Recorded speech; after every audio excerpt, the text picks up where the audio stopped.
Hello and welcome to another episode of Nightmare Stories of the Other Side. Tonight we welcome in Nicole Nightfall, who is a seasoned paranormal investigator, death witch, Italian American folk practitioner, psychic channel, and content creator.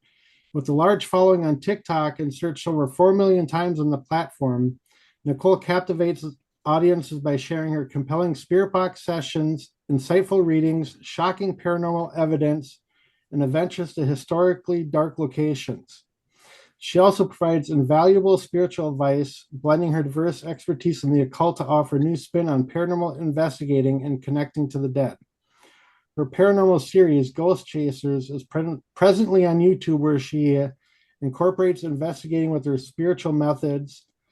In the summer of 2024, her first tarot deck, Light Up the Night, was published. Currently, she's working on another divination deck exclusive for those who work with the dead and paranormal investigators, which is coming soon. A native to the Hudson Valley in New York, Nicole dedicates her life to exploring haunted sites across the nation and teaching classes regularly, both in person and online, focusing on the paranormal and the occult. Her comprehensive range of services includes card readings, mediumship sessions, home cleansings, healing work with a focus on trauma and attachment removal, spirit box readings, and spiritual consultations. In her work, Nicole intimately connects with the departed to channel evidential messages. This practice serves to aid those who have crossed over, facilitating communication, providing healing and closure for the living. So welcome in, Nicole, and tell us a little more about yourselves that the bio may not have touched on. Thank you. That was quite the extensive bio, I guess I sent over to you. It was just Yes, copy and pasted from my website, but hey, I had to cover it all. How else do I explain myself but getting right. really wordy, I guess. So even though I'm pretty lengthy at describing myself while typing when it comes to words, it's just to add on to that. Pretty much working with the dead, just to elaborate more. Most people ask me, like, Nicole, what's a death witch? And it's pretty much what it sounds like. It's working with the dead, but not just that. It's what you mentioned in the bio. It's removing death energy off of people. So people who maybe have had things they can't let go of, things that need to be removed. So when you're a death worker or a death witch, it has to deal with helping people, even the living, in transition.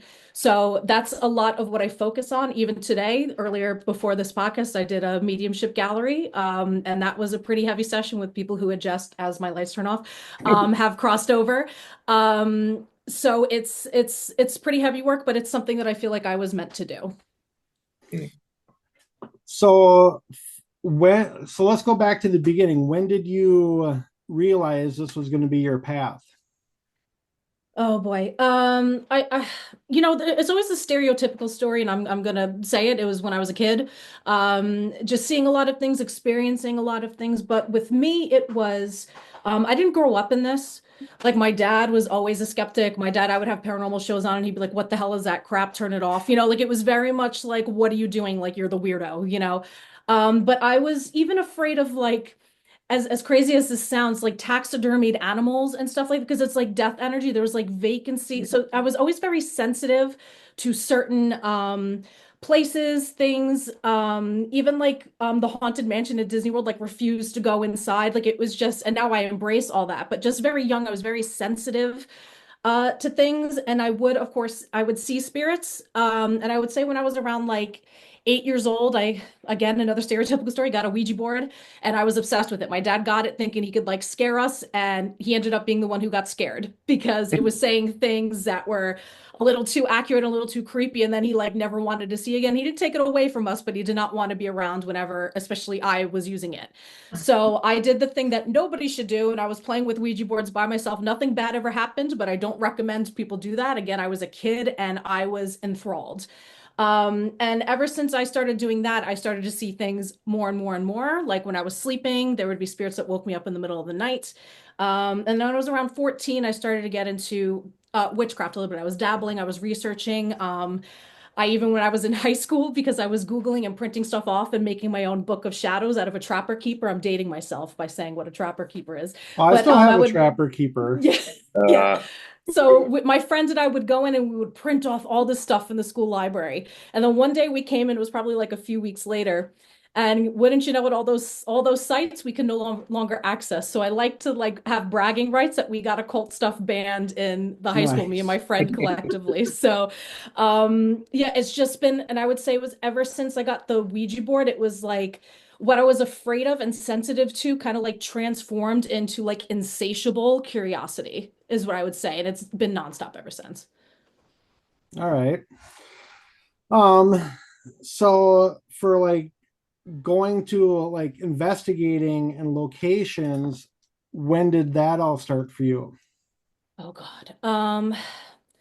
So when it came to like traveling to like popular locations, I would say that that's more fairly recently, like I would say just a little bit before COVID. But I actually grew up in a very haunted bar. My father owned a bar and a restaurant, so it was constant activity there.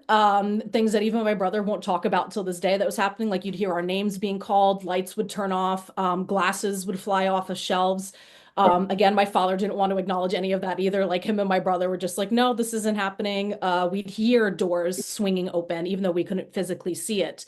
And we held a few like seances there and stuff too. And this was after my father had passed because he never would have allowed this in his bar when he was still there. But we were doing like mediumship sessions and stuff like that too. And people were saying they saw like shadows walking in the background. So I grew up in a very, very haunted location itself. And of course, I would go to like the free spots that were around, like no notable locations. I shouldn't say that I haven't been to any locations, but it was just no notable like Mhm. brag-worthy places, just like the local, spots that we knew had like creepy, creepy history.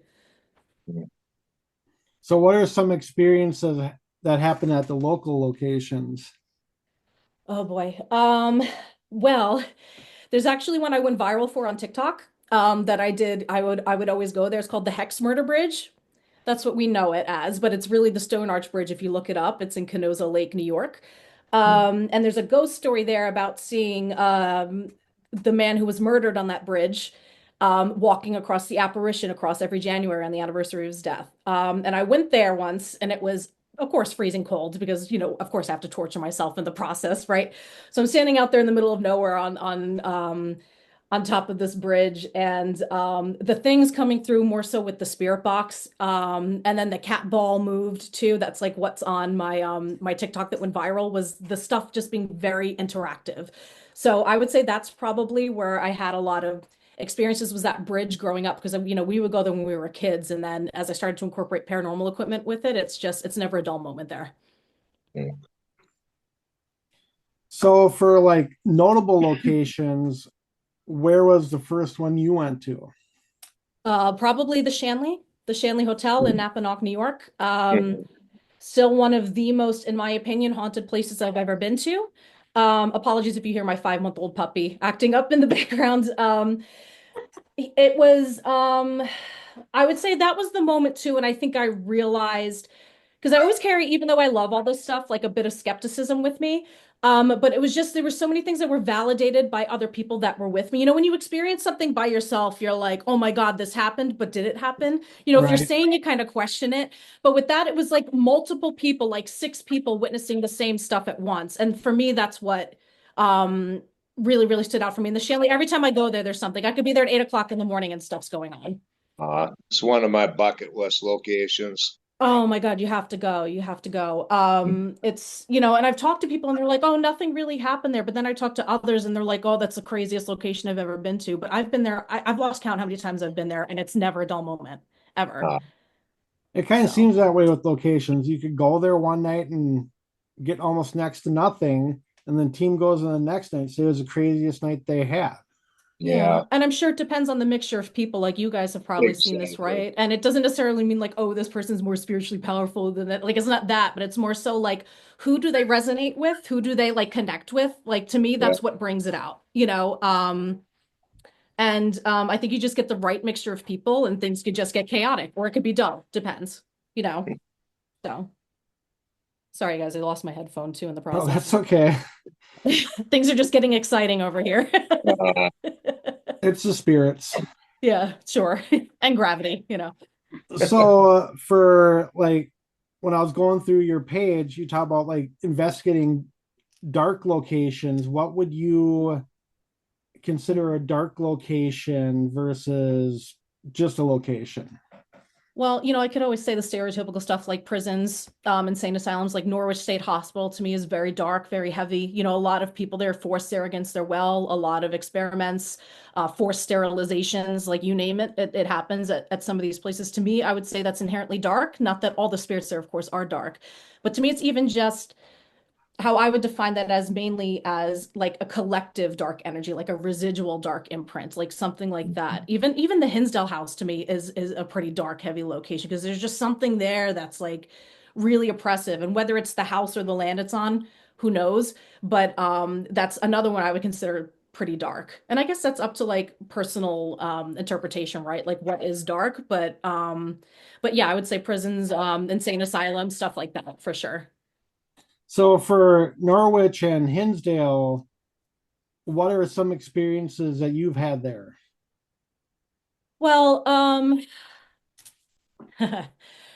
it's as I get like a flashback, I'm getting like war flashbacks here. At Hinsdale House, actually, it was the first time I was ever there. We were there dead of winter. Have any of you guys ever been? No. No, Okay, another one that definitely, if you like this, if you're drawn to the Shanley, like you'll probably love the Hinsdale House. I'm sure. Um, I decided to because there was an exorcism performed on the house. Ed and Lorraine Warren were there. I'm sure some of you guys maybe know the history, but I decided because I have my own book of exorcism rites that I use, that I like that, yes, are from the church, but I rewrote them so they don't involve the church. They have to do more so with the spirits, and the collective energy rather than standing on the basis of the church. So I decided to read one of them from my book, and there were a few people with us. And while I was done reading it, things came through the spirit box very clearly, like priest. We heard walking upstairs and just the energy shifts. And you guys know when it shifts, like something's about to pop off, right? So me, I'm thinking some spirit's gonna come running through the room. It's gonna be this dramatic. Of course, I know better, but it just felt like something like really serious was about to happen. And after I was done reading it, the person I came there with, one of them, immediately had to throw up and he was throwing up in the bathroom. The Oh, other person I was with also got sick. She didn't end up throwing up, but she said she felt like she was going to throw up. She felt like she was completely out of it. So I'm like, Uh, okay, something I thought that would conjure up something residual more so than intelligent. Because at that point, I was like not really feeling like, it was feeling a little like stale to me. So that's why I wanted to do that to see like what would come out, not necessarily trying to conjure a demon. That wasn't like my, or a dark yeah. spirit. That wasn't my intention. It was just to see if something residual would kick up.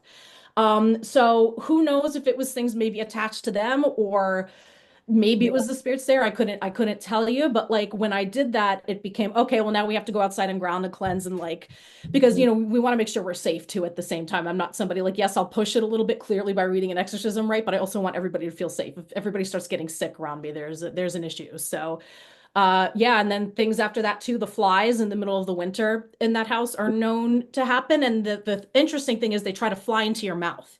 Hmm. oh, geez. Yes. So that immediately after that, we went upstairs and the flies were trying to go in our mouths when we were upstairs. Geez. Well, Yeah. yeah, you definitely wouldn't want to sleep with your mouth open at night then. Oh, well, I didn't stay over because I wasn't one, I didn't want to eat flies, and two, especially after all that stuff got kicked up, I was like, I don't know if it's exactly safe to be in a sleep-like state there without bringing anything home. So I didn't stay over. No.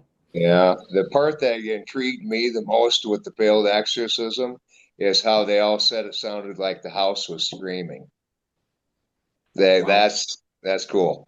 Well, that's what I was like. Wait, I was like, maybe we'll hear screaming. Maybe like I didn't expect everybody around me to start getting like sick or like seriously affected. So I mean, and Yeah. there were people there where nothing happened to, but the people I came with were affected greatly.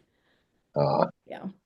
I know my nephew and his team, they're going there beginning of August 6th, they're going. Oh, well, And so they'll be right there the week after I'll be back there.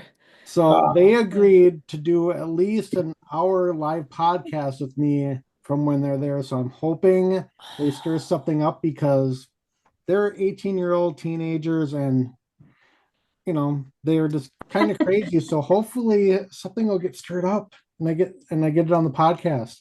Uh, Yeah, maybe they'll be like, oh, this is different. We've got 18-year-old kids here, getting brave. And yeah, that could be interesting to see what happens. And I'll let's be see there if the we week can. before shaking things Uh, up. So what a good time for them to There we book. go. And I wish I could go with them, but it's just like, we're going to be going on a road trip right around the same time. So Oh, but you have to do the Hinsdale House too. I'm just telling you, that's another bucket list one, in my it's opinion, that on the everybody list should for go to. oh places yeah. for next year. Okay. Yeah, make it work. We're going to be we're planning something too. We're going to be camping outside. We're going for 2 days. So we're Uh, going to do it outside because the woods are said to be, because I uh, researched it a yeah. lot. There's a lot of chaos going on in there, a lot of Native American ritual sites that are very close nearby, and interesting stuff that happens outside. So we're like, let's do something outside for a There night you and then go. go inside. Oh, Yeah, that would be cool. I think if you camped out by the tree, that would be. Well, we're gonna split up too. So we're gonna see who's made of it. It's gonna be like a paranormal fear challenge too at the same time, like who gives in Nice. first in the middle of the night. So and we're not gonna be near each other. So yeah. What were you saying, Carrie? No, Huh? I think she was just chuckling. Oh, okay. Yeah, I was. Yeah. Sorry. What about you, Carrie? Have you been there? I haven't, but definitely would like to get there someday. That's Yeah. sure. And the Shanley. I mean, I've never been there. I've heard so much about it though, and you just gotta go, right? Yeah. And I I mean, kind it's of easier want for to. me. It's 20 minutes from me, but Oh, it's for geez. everybody Yeah. else. It's so when I say I've Yeah. been there a lot, I have a Yeah. reason. It's Yeah. local. So. Yeah. I kind of look at it as I've been to the Stanley. Now I want to go to the Shanley. Well, Hmm. how was the Stanley? Did it have, I hear a lot of people go there and not a lot happens, but I think it's just one of those bucket list things, Like how Yeah. was your Yeah. I mean, well, yeah, well, me and my daughter were sitting in the main lobby across from the gift shop, I had a little boy come over and tap me on the shoulder and they say, "Dad." So okay. I must have looked like what his dad looked like. Interesting. But yeah, Yeah. the thing with the Stanley is, unless I don't know how, the bigger names get it, but it's like they don't allow overnight investigations there. Right. It's like walkthrough tours, right? Or like they Yeah. do Or okay. get a motel room and just do what you can do. Yeah. Sam and Colby, they did their investigation there, but then again, they got the money and they were there in the winter, so I don't know I was how. gonna say, I think they had the place pretty much to themselves. Yeah. Yeah. Well, I'm sure it's the following and stuff. It's advertisement for them too. So Right. they're gonna take them up on that for sure. Yeah. Yeah. So how about Norwich? What were some of the experiences there? I have a lot of fondness for Norwich, as you know. You've talked to Drew, I'm sure, about it extensively about Norwich because Drew's the one who brought me there. So, Okay. never been. He has a very special connection there, and now I feel like I do, especially after my last visit, especially, and I've been there a couple times. But he has a clip on his YouTube channel.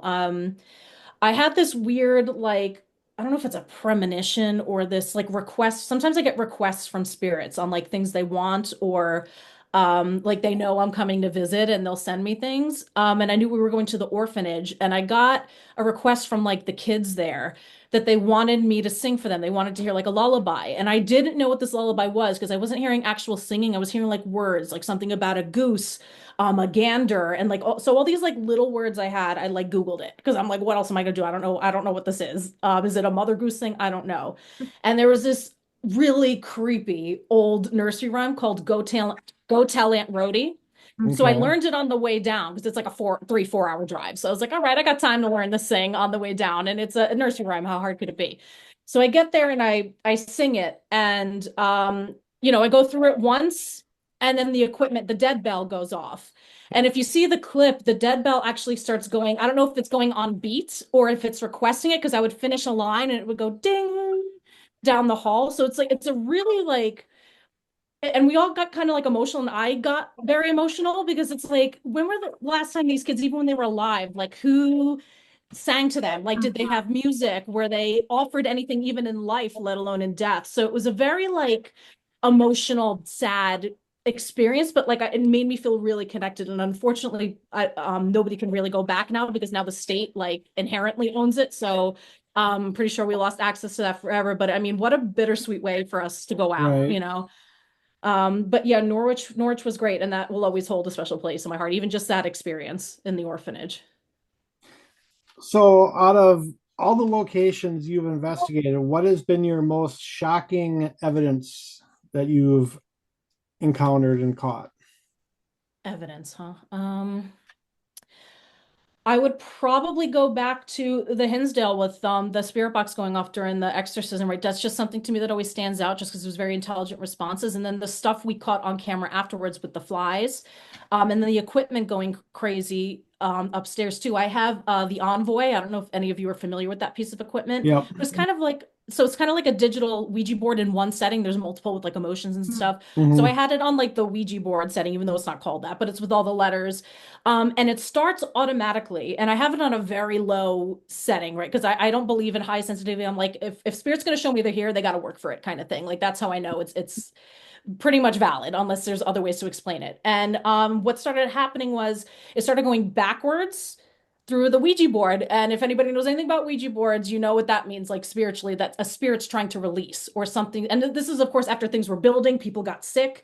So I was a little bit like, we got to shut this down. And you don't often see me panic because I've seen a lot of stuff, even as like a practitioner, that leaves me unfazed. But this rattled me a little bit because I'm like, what is it trying to do where it's trying to like release? Like, is somebody going to be in danger?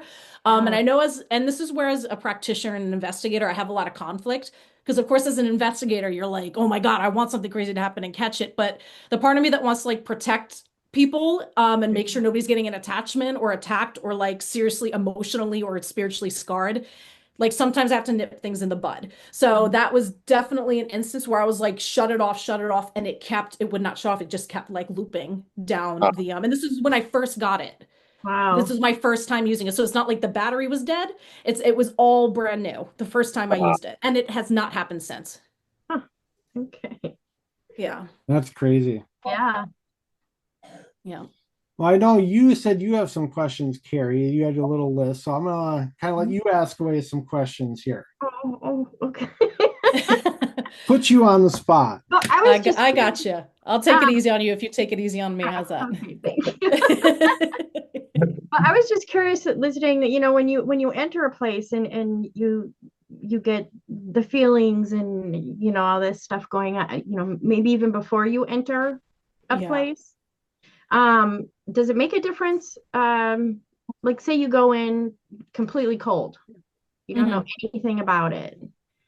So when does like that kind of start kicking in for you when you arrive on a property or Well, it depends. Like even with like Norwich, I got it like a couple days before. It was something I think Drew was telling me a random story about something, and I don't even remember how it happened because I was channeling, so my memory's like shot on like what happened. But I had it like a couple days before. Sometimes it's like weeks before I go. Sometimes it's nothing till I get there. It all depends. But I will start getting certain messages before I go, or even like we need an offering. Like when I went to before I went to the Hinsdale house the second time, I heard we want apples at the giving tree, at the offering tree. So I brought No. apples for everybody, not just for myself. I was like, I knew the people that were going to be there. Drew was hosting an event, and I was like, I'm bringing like a whole like bushel of, if that's what you call it, a bushel of apples, like a whole package. And I was like, everybody's going to give like a red apple to the giving tree. It's just sometimes they'll be like they have requests at the Shanley Clare. Sometimes ask me for white roses. I have a very deep connection with that spirit that's there. I don't know what it is, her and I just have a connection. So sometimes I'll bring her an offering. And I don't always advise people bring offerings because sometimes it's how you open up to like an attachment and stuff. But when I know it's one that's going to stay where it's at and I put up a boundary, like you stay here, and I get a request, I try to accommodate before oh, I go. that's Yeah. very cool. All right. Yeah. Thanks. Sure thing. Yeah. Let's see. I know you've got okay, so you've got some very places that mean a lot to you. Is there anywhere that you've been to or haven't been to that you would really like to go? You just haven't been able to. Oh, there's always a few. But the one that I'm actually really bummed out at, and of course everybody wants to say Bobby Mackey's, which of course is one, which we can't no longer go to. But for me, Uh, it's actually Moon River Brewery, which no longer Oh, okay. exists. Yeah. I actually bought their merch online and stuff too, because for some reason I've always been drawn to that location. But they then, like around COVID, they stopped doing the investigations because I went down there and I was like, I really want to do an investigation. And they're like, we're not doing that right now. And now it's no longer there. I don't know if anybody Wow. knew. It's no longer even a brewery. They I shut didn't down. even know that. So No. yeah. So maybe the next owners, whatever it becomes, maybe they'll embrace that, but that's always the hope, but you never know. So that's one of the things where it's like, man, I missed out on that. And of course, Bobby Mackey's too, but it's always been Moon River for me. Yeah. Yeah. Um, uh, there's I mean, do you ever like leave a place? Um, I mean, I know I understand like you go in and you can have these communications and understandings of what's going on, but is there any place that's like really confused you when you left? Oh God. I think they all confuse me because again, I always like question like, is this in my mind? Am I going crazy? Is this so the answer to question is every goddamn time I leave a location, I'm questioning things. The drive home, I'm like, what actually just happened? Like, did I catch that on camera? Did then I have to call Drew, whoever I'm with too. I'm like, did that actually happen? Like he'll tell you sometimes when we leave a location that we stay on the phone, like, what did we experience just now? It's I so when it comes to that type of confusion, yeah, I'm constantly confused, I guess. Like even during my mediumship gallery today, this is actually kind of crazy. I kept getting and everything was pretty spot on, like go me, I guess bragging rights, but my point in saying that is there was something about something coming through with like a spirit being obsessed with Starburst. Which is like such a very, and I kept saying, and I sounded like such an idiot. I felt like, because everybody's like looking at me like, you crazy witch person that's a freak. Like, what are you talking about, Starburst? And I just spoke to Drew, who just did like an event, and he sends me a video, and they're doing the dead bell for the first time that he just got. And the offering they were leaving the kids they were interacting with, the kids' spirits, was Starburst. No And way. they kept requesting Starburst. And I'm like, are you kidding? Like, I just got home and he sends me that video. And I'm like, you son of a, you couldn't have sent it to me while I was there. So I could tell all my attendees, look, I'm not that crazy. It's just I'm picking up on, I guess, Drew's investigation, states Wow. away. I don't That's know. But it was interesting. just so random. Yeah. Yeah. Yeah. Things that confuse me. I'm like, why am I tapping into that investigation that happened? I don't Yeah. know. And do Yeah. you know where he was at investigating? I was just on the phone with him and I want to say I think he was at ISS. Okay, of course he's at ISS. Yeah, I That's like think his he home away was. from home.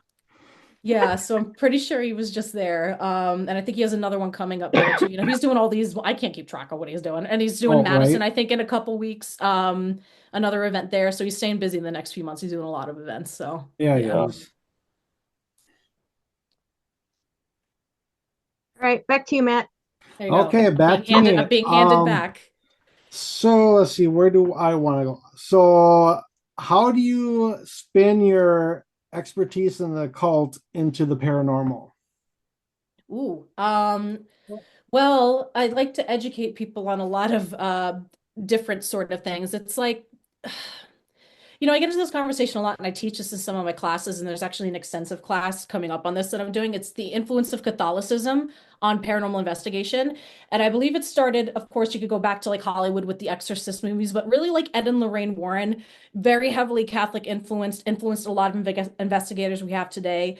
And then we have like Ghost Adventures. Also very Catholic. I think it was their first episode ever. They had an exorcist on there. And this is where the whole mocking of the Trinity comes in. So every time I hear somebody say this, I'm like, God damn it. No, I don't explain it always because then like it's a whole thing and I'm not trying to like preach at people. And it could be that, but it's always like, oh, it's a demon. Like you got scratched 3 times, it's a demon. Well, in other spiritual practices, like ones very old that are very closed, scratching is a way too for like your spirits to claim you when they're feeling threatened. So sometimes it's not necessarily an outside spirit, which it can be. I'm not saying that this is definitive, but I think people automatically judge to, oh, it's a demon, it's the mocking of the Trinity, because they've been spoon-fed that by Hollywood, right? Or maybe they're Catholic themselves, which I'm Catholic too, so I'm not coming for you guys, whoever's Catholic watching this. But it's not always that. But in other ones, it's a way for like your spirits even to get territorial, like almost a way of like marking you to like back off. Maybe other spirits are getting too close to you, or maybe they're trying to attach and like you're being protected. It's a marking thing. It's called being like marked, okay, or scratched. It's literally called being scratched in some. So there's things like that where I try to like impart, like, hey guys, maybe look at it this way. Maybe it's not a demon. Maybe it's this is happening, or maybe it's just some rogue spirit who's pissed off at you and it's like scratching you. Like, it could be a number of things. It doesn't mean it's a demon. Right. So with that, I like to do, and of course, like the cleansing techniques, and like if you're scared something's gonna follow you home, I always say, if you're in your car, like go over a bridge over a river because rivers carry spirits away. I try to educate people about spiritual baths, what I call spiritual hygiene, certain things to use that aren't necessarily, everybody thinks white sage too. That's not. White sage is actually used to invoke, which people don't understand. It's not actually for banishing. So you're actually calling spirits and not necessarily bad ones, but you're invoking. You're not banishing when you're using white sage. So when people say, "Oh, I'm going to go use my white sage when I get home," I'm like, "Okay, cool, but you're not actually banishing anything. So here's what you can use XYZ, like rue, or if you need to do rosemary, if you need to do blue sage, just like white sage has a very specific purpose in native tribes. In Blackfoot tribes, you can't even use it if you're a woman because it's believed like the menstrual blood invokes because you're invoking spirit, it draws in negative spirits. So there's certain, like the tribes have different uses for it, and none of them are used for banishment. Okay. So stuff like that, just to give you a quick rundown. I'm real Okay. fun at parties. Real fun.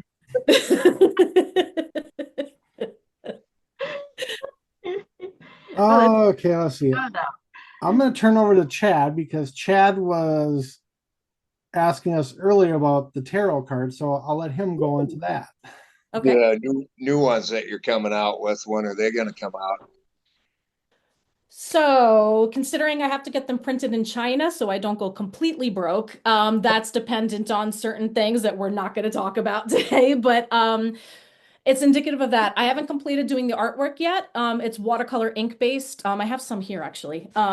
So I even have like here's like Slender Man I did, so there's going to be certain ones that are famous like Slender Man, but then I Yeah. have ones at certain locations like at Madison. I have like Sarah. So it's different ones connecting to either legendary spirits or egregores or actual spirits at locations that symbolize different things, whether it's the spirit themselves, what you experience maybe at the location that will translate into forms of divination. But it's more so like I'm seeing people working with it if they're using like if they're doing mediumship readings or if they're doing like readings maybe about locations and just to see maybe who shows up. Like how crazy would it be if you're like, oh, I'm gonna go investigate Madison and then you pull the card and it's Sarah from Madison. It's like stuff like Yeah. that.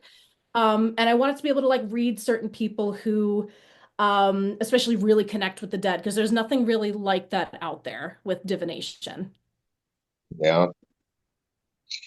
As far as like the healing work, yeah, with focus on trauma, hey, how much of that have you done?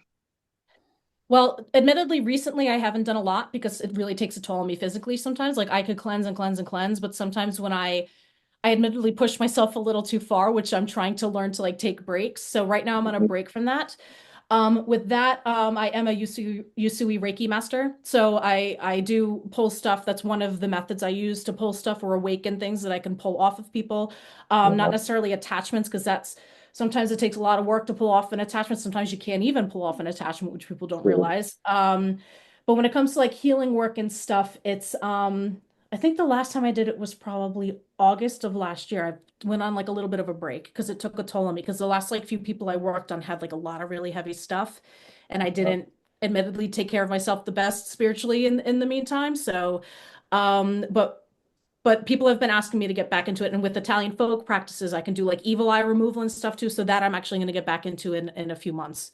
So Uh, is that yeah. something that you pretty much do, yeah, face to face, or yeah? Yeah, that I have to do face to face. I know some people do stuff virtually for me, and not that energy can't translate virtually. I'm not saying that. I Yeah. mean, look at us as paranormal investigators. Our equipment is always interacting with energy and spirits, but I like to be in person, because I feel like I need to really like be there. And in case something goes wrong too, because you never know how people are going to react to things. You don't want to leave somebody on the other end like Hmm. stranded, you know. Hmm. So I take it very seriously. To me, that's one of the few things I offer in person Sure. Sure. exclusively. Yeah. Yeah.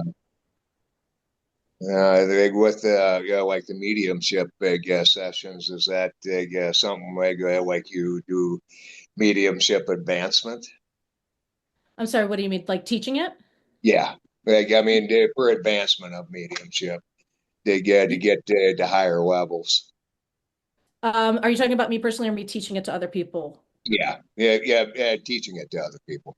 Yeah, so right now, for the first time ever, I opened up a mediumship apprentice course that lasts like 8 months, and I have it limited already to my students, and I keep it very small for a reason. Yeah, So I do that like once a month with them. I meet them virtually, and I give them like homework and stuff too. Like, so I give them like assignments so they can really develop. And what's crazy is it's been people that's been following me for years that joined were like the first ones to nab up the spots, which shouldn't be surprising. But some of them I was like, I didn't know you'd be into mediumship. Like I know you like watching me do mediumship, but I didn't know they'd be interested in learning. So that's it's interesting, even though we just started, but I have some good feelings about them and what they're going to be able to accomplish because already they're opening up so much already. yeah. I mean, kind of like you, I've seen stuff since I was young, and it got more advanced as years went on. But it's like, as far as being able to remote into other locations and stuff, I think that's neat, and I really haven't figured that out yet. Yeah, I well, I mean, think it's to some extent, but yeah, not really. Yeah, and I think it's like anything. I think there's a certain set of skills that some people have, like some are stronger than others.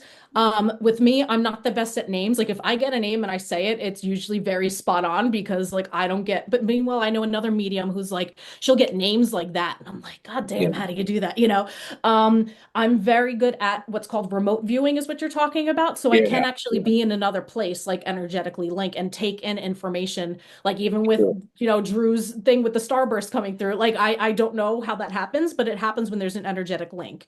So Yeah, yeah, it's and that's just a skill that's very strong for me. And even with like the senses, like all the clairs, like for me, it's like I hear, but it's not like with necessarily my physical ear. It's more like thought yeah, imprints. So that's sure. how I Yeah, read the strongest. yeah. I mean, I've had it to where like we were at the Walnut House in Yankton, South Dakota a few weeks ago, Mhm. and I've had it to where I can talk to one of the spirits that's in one of the dolls back there now. Yeah, but to be someplace where I haven't been before, I've never really done that.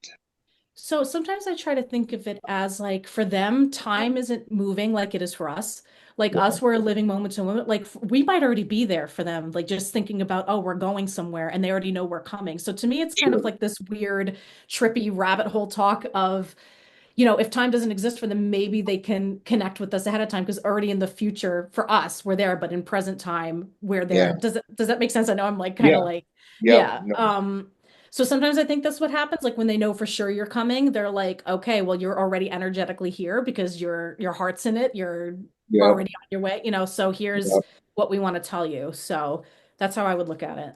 Yeah, and I believe that's true. Yeah, that they know we're coming. They know our names. I mean, yeah, at the Walnut House, they even knew how old I was going to be the following day because it was my birthday eve. Wow. So yeah, that was neat. It got brought up twice by the spirits saying how old I was going to be. I see that a lot when somebody goes somewhere for like their birthday or it's their birthday week. Like it's always like a spirit almost always comes through and says like happy birthday. It's been Yeah, like every time I've been with somebody or when I've been around and not expecting it either. It's like something always comes through that says happy birthday. So they know. yeah, yeah, And then sometimes you got to wonder too, is it the spirits there or the spirits you bring with you, like your ancestors, your family, your beloved dead? I'm sure they're coming with you. So who knows? Is it the spirits there or is it the spirits, like a grandmother or a even somebody you never met that knows in your bloodline that's with you? Things are yeah. always questioned. I mean, I know I carry my second wife with me. Yeah. So Yeah. So I would not it's be possible. surprised if that's her. Yeah. Yeah. Yeah.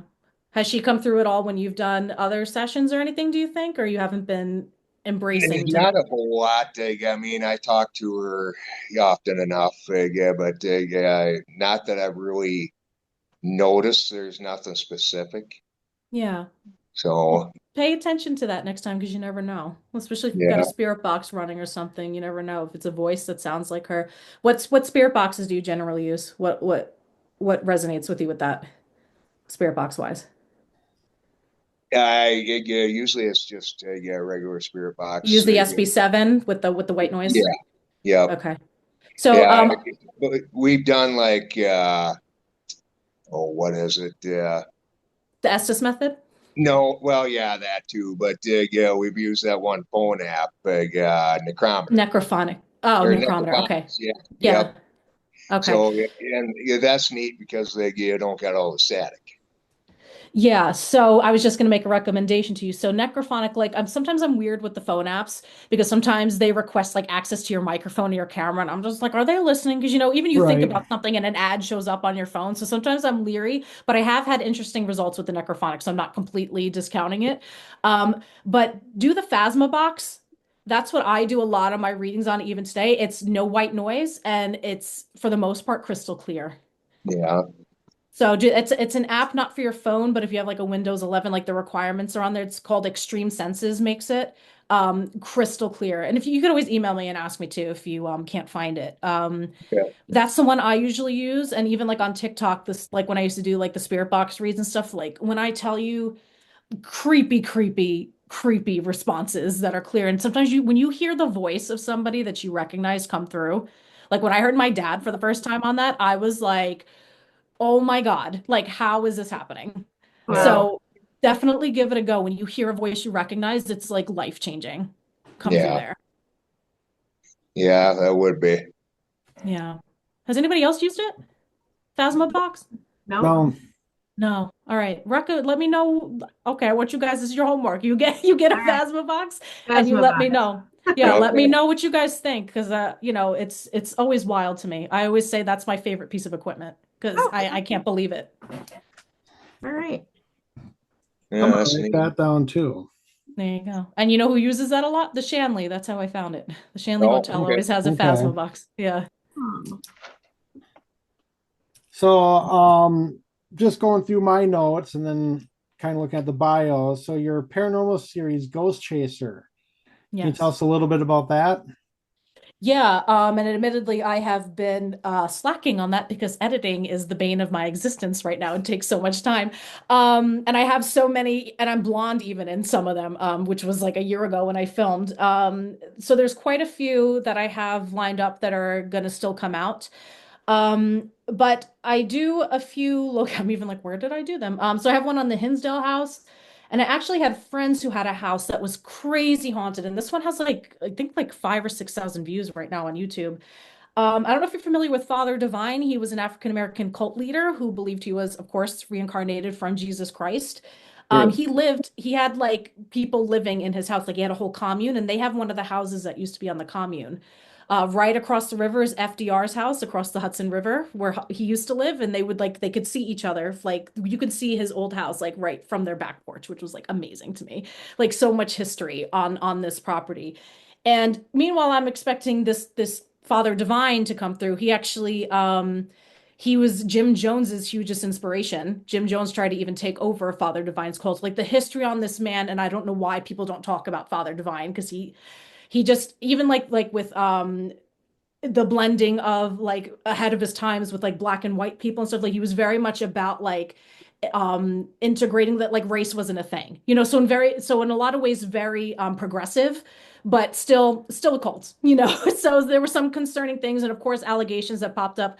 Who knew if they were true or not? And I was hoping some of this stuff would come through, and I thought it would be him or maybe the cult members that came through.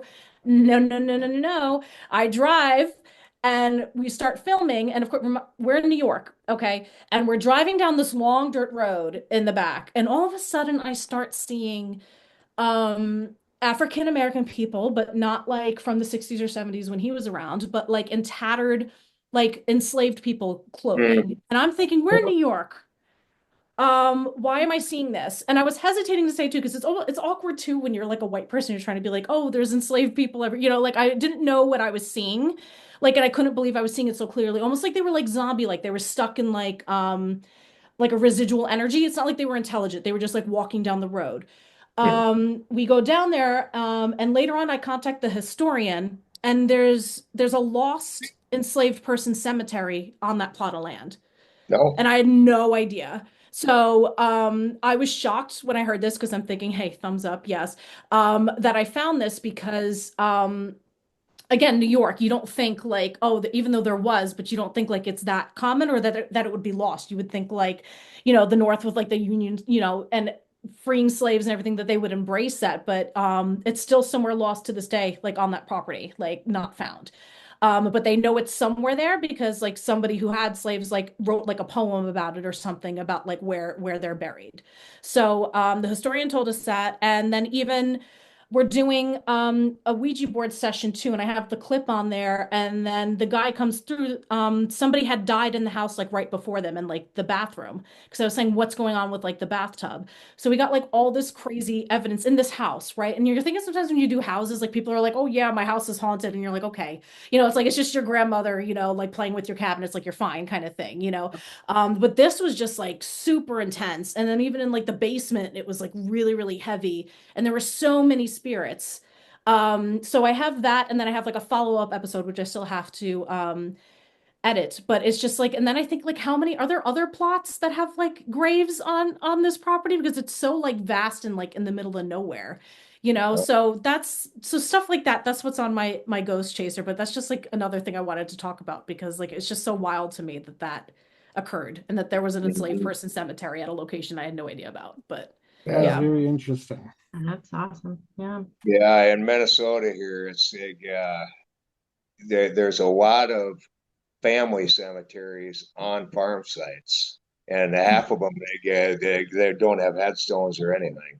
Mhm. Right. Yeah. So then I was wondering like how many are these like because there was a lot coming through there and I was shocked how much was coming through. Hmm. So yeah. But that's my series and that's what it's about, a little bit of everything. Oh, cool. Yeah. Now, Looking for forward to like what's coming out. locations and oh, sorry, Carrie, what were you saying? Oh, I was just saying I'm excited to see what's coming out. Okay. Yeah. Oh, okay. Now, Very for cool. like locations and investigations, have you been anywhere in the Midwest at all? Me trying to think now, 20 something years of doing this. No, just Ohio, just Ohio. Like I've done Madison. But I went to MadCon really, and we kind of just like went upstairs and tried to investigate, even though there was so much noise going on. We're going back to Madison in June. But Midwest, not really. That's kind of like the furthest I've gone, like west wise. I've done Savannah, I've done Atlanta area, I've done that. Like more so going south, not so Okay. much pushing out kind of thing. Yeah. When are you going to be at Madison in June? June 9th, I think. Okay, we're going to be there on May 25th, so maybe we'll try to stir some stuff up, even though we're there a little bit before We you. should do an experiment because I always say too that investigators leave like imprints, like residual Mhm. imprints, and maybe we're tapping into like what other investigators have said, so maybe you should have like we should have like code words maybe or something. We got to figure something out and then see if like Yes. we pick something up. Like maybe you guys keep it a secret so it's not like front loading our investigation and then like Hmm. say, hey, Nicole, look at these are the words we sent to you. Like even say like, hey, Nicole Nightfall's going to be here and Drew, because I'm going with Drew. Tell Okay. them this, that, and this. Like maybe come up with like really weird, obscure words or like that obviously are easy. Like, and maybe we'll see if that happens if you guys That are would Sure. be down to cool. trying Yeah, something. Yeah, for sure. totally be And in there. Yeah. that's something that I've had arguments with people about. Yeah, yeah, the fact that I do believe that we leave an imprint, we leave residue, yeah, wherever we go. And it's Yeah. like, if we weren't, what's the point of being here? Right. You Well, I know? always like to use the argument for that, and this is something I highly recommend because everybody's experienced this. When like even when you were younger and maybe your parents were fighting or somebody was fighting and you didn't hear it or know that was going, but you walk in the room and you feel like the tension, even if you don't see them, like you feel Yeah. it. So you're Yeah. not reading anything but the energy. So that's like stone tape theory, that plays into that where it's like imprints on the environment that are being Mhm. held or place memory theory. Those are two different ones. So it's even the living impacting the environment and that could be replayed and replayed and replayed. So I always say that too. It's like you've already experienced this and this is what this is. Yeah. Yeah. Yeah, we're going to be investigating Edinburgh Manor on Easter, so in like what, a week? Hmm. And since it's Easter Sunday, I got, let's see, where are they? Is it I Easter don't know where they candy? are right now, but I have somewhere a bag of plastic Easter eggs. Uh, So we're gonna put Okay. some stuff in there and hide the Easter eggs throughout the property for the next teams that come in to find the Easter eggs and be like, what the hell is this? Why are there Easter eggs hidden throughout Edinburgh? It would be super creepy if you put like weird ghost messages in there, like just like roll up a scroll and make it like really, really weird. Yeah, I have no idea what I'm putting in there yet, but Yeah, I'll figure that out in the next couple days here. yeah, uh, that'd be fun. I'd be excited. I'd be afraid to open it. I'd be like, what the hell's in here? Right. And What, like, uh, it's a decent sized location and there's a lot of hiding places in there. okay. Well, happy Easter with that, I guess. Right. Maybe there'll be some candy in there. Who knows? I would not No be problem. eating the I didn't have, candy if I yeah. friends I Yeah, because carry. who No, knows hell how long no. that is egg's it gonna cursed? sit there? It could sit there for a year. Yeah. That's why I would maybe put like little weird messages like did soap come through the spirit box? Like weird paranormal questions that like they Right. might be like, what the hell is, stuff like that. Or like a spirit at the location, like so and so says hi, like whatever the spirit's name at the Right. location is. Yeah. But No. yeah, Just mess. I would just troll them. That would yeah. be me. No, it's gonna be fun. Yeah. That's a really cool idea with the Easter eggs. I like Yeah, that. got to put a card Oh, in there so we know what they think is the answer. what's that? Hmm. Got to put a card in there with that, so yeah, so they know who to get a hold of with the Right. answer. Or I could just write it on the paper because I don't think the our business card will fit in there. Oh, Yeah, I would just write your at or something, be like at, like, and just put that on the back, yeah, and then they can Yeah. find you that way. Yeah. Oh, let's see. What else do I have? Um, so for people that'll be watching this video, what is some invaluable spiritual advice you have for people? Well, I already gave some of it very quickly. But I will stress again the spiritual hygiene, whatever way that is. I think people just think, when you're jumping to location, not only do you pick up like hitchhikers that might drop off at other locations, but you might have some that like stick with you, and a lot of the times too, when you have like attachments or spirits hanging around, it's death energy. So sometimes it can really like pull you down energetically. It can affect your health, it can affect your luck, like it can affect you in many different ways. It's really important just to take care of yourself with this stuff. I mean, we've all seen it, not to get too in the weeds with this, but even like look at like what happened to Aaron Goodwin. Look at what happens to all these people in the field where it's like crazy stuff happens where their health goes really downhill. Like with Sam and Colby, I think it was Sam who had like a cancer scare and he's a kid. yeah, Like Mhm. these, and to me, in my opinion, of course, there's, I'm sure, genetics at play here too that maybe facilitate how people get hit. But I mean, look, Mark and Debbie Constantino, like that tragedy, like murder, suicide, like there's a lot of like crazy stuff that happens. And to me, that's not just coincidence. I think when people are like really racking up a lot of spirits, or they maybe piss off the wrong spirit and they're not doing either proper protections, not that people have to get too crazy with it, but just like make sure you're like constantly being aware of either how much you're accumulating, what you're messing with, and what precautions are you taking to prepare to like take care of yourself to get rid of it immediately after. yeah. So, Sense. yep. So for this year, what do you have planned for the rest of the year? Oh my God, so much stuff. Even that you're asking me when am I going to Madison? I'm like, I don't know. Every week I'm like, what am I doing this week? Even somebody was asking me to when am I reading at Otherworldly Waxes, the witch the occult shop. I was like, I think Saturday or it's the next Saturday. So I do readings regularly out of like shops. I do investigations, usually private at this point. I'm hoping to go to MadCon, but I have to go to Colorado on the Sunday after, but I'm gonna do everything I can to go to MadCon just as like an attendee this year. Last year I've ended, but not this year. Let's see, I do seances both privately and publicly. So all of the stuff, as well as paranormal classes once a month that are virtual or you can attend in person in Warwick, New York. I'm doing that once a month for like the rest of the year. And we're doing like workshops and stuff too. So Yeah, I'm always doing something. I'm like one of those annoying people. You see me constantly posting events and you're like, God damn, what is she doing now? So just check out just NicoleNightfall.com is like I always say, or like my socials, because I am constantly posting about what I'm doing. So Cool. All right. Well, I don't have any more questions. I don't know if Carrie or Chad Oh, I'm do. good. Carrie? Yeah. No, I think I'm good. I gave you All guys right. an earful, gave you guys a lot, threw a lot Yeah, at it was you. great. I was Oh, thanks. good info. And Yeah. you basically cover the ending. We always give you an opportunity to drop websites and socials, but you already covered that too. So, See, it's my psychicness now. I'm just really good at, I guess, knowing what's coming next. I think, I'm like, oh, NicoleNightfall.com. That's where you can find the answers about what I'm doing. Because if you ask me in person, I'm gonna get that blank look on my face, and I think I got something coming up. I think I'm going in June. I think I'm doing this in May. So I'm always like, oh my God, just follow me or like look at my website. If you don't want to follow me, that's fine. Just look at my website because I don't ask me to remember because I won't. But yeah, we're at Nicole Nightfall on YouTube. Instagram, TikTok, all the things. I try to steal the name on everything. So if you're on something, I'm probably at Nicole Nightfall. all So, right. Very good. Well, we thank you for joining us tonight. It was a great Yeah. conversation. Yes, thank you. awesome. Thank you guys for And having me. Thank yes, you. we will definitely be in touch and we'll see what words we can put in play in Madison Mm. and see what you get afterwards. And we'll let the touch base. Look Yeah, at Phasma boxes. yeah, get the Phasma. Yes, let me know about how the Phasma box goes. So when it comes to that experiment too, I'm wondering if like we should know what room it's in.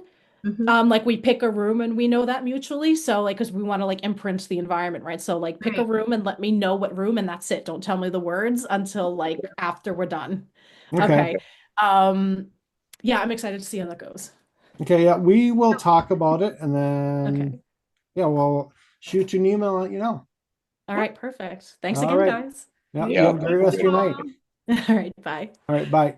Bye.